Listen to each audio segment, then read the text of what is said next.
Catherine the Great, Russia's most renowned empress.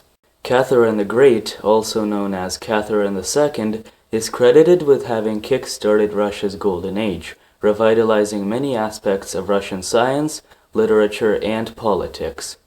Under her rule, Russia became known as one of the great powers of Europe and expanded its territories into current-day Alaska.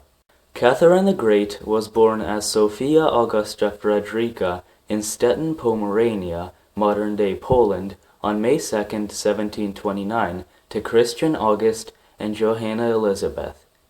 Even though she was not born into a wealthy family, her mother's ties to wealthy royals would help Catherine eventually acquire the throne. As was the custom for members of royal families, Catherine was educated by tutors and lived a very sheltered life, which she herself called quite uneventful. While Catherine's life may have been sheltered, her relatives' lives were mixed up in the royal squabble for power, which would eventually lead to Catherine becoming Empress of Russia.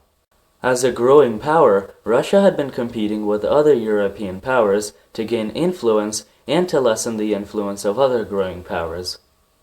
Russia had been especially focused on weakening Austria's power, and Catherine's relatives had been busy forging alliances and trying to gain power.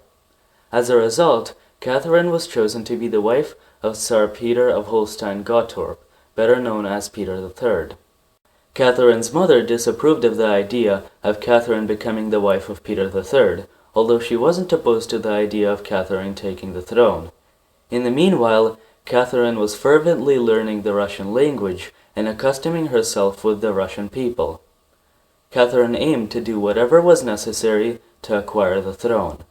Catherine also converted from Lutheranism to Eastern Orthodoxy and was given the name of Catherine instead of her birth name, Sophia.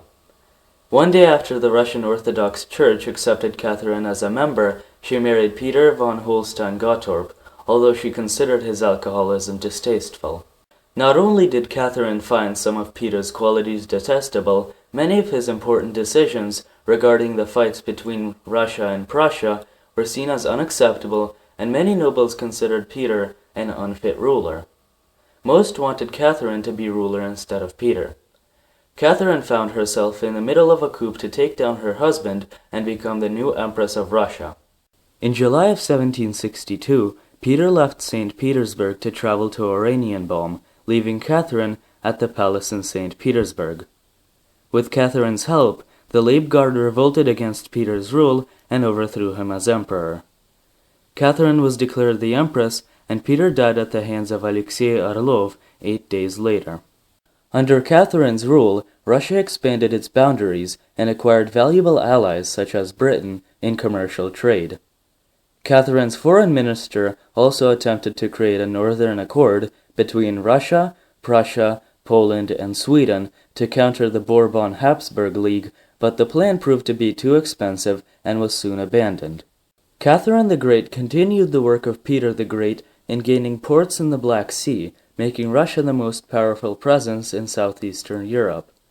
The First and Second Russo-Turkish Wars, both fought during Catherine's lifetime, led to Russia annexing the Crimea and many other smaller regions. Under Catherine's rule, Russia also acted as a negotiator in disputes between countries, a role that was previously held by Britain.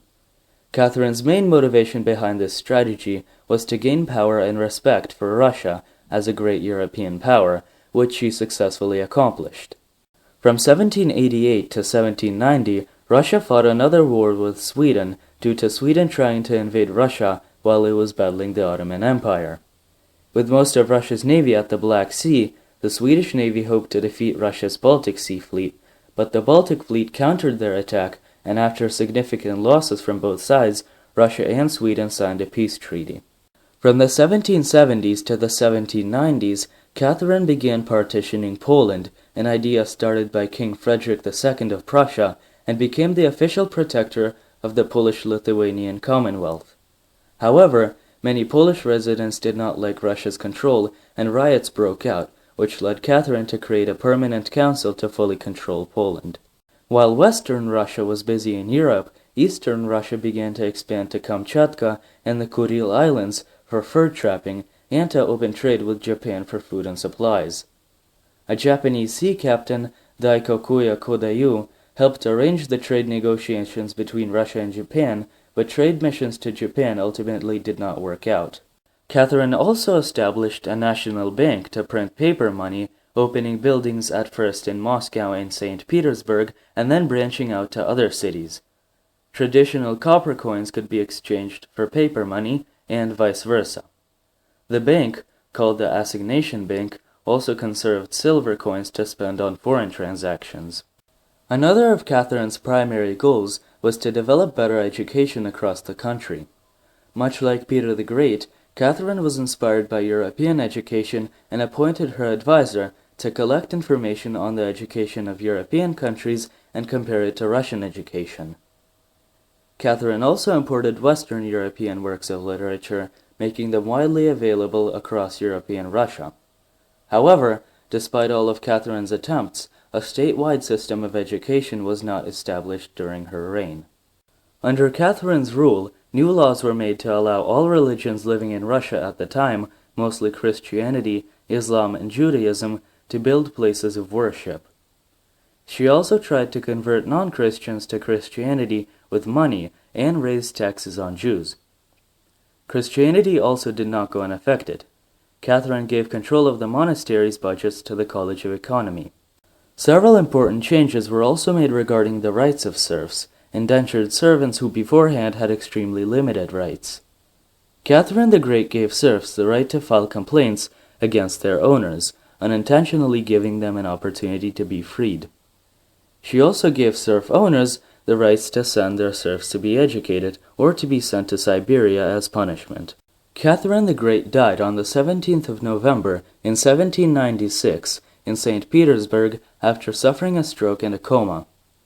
Her death was followed by pretenders to the throne, people who claimed to be the rightful rulers.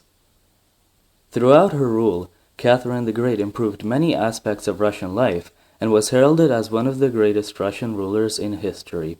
Thank you for watching this video, and as always, if you enjoyed, leave a like, favorite, or share the video with your friends. Subscribe for more educational content and check out some of the previous videos this channel has made.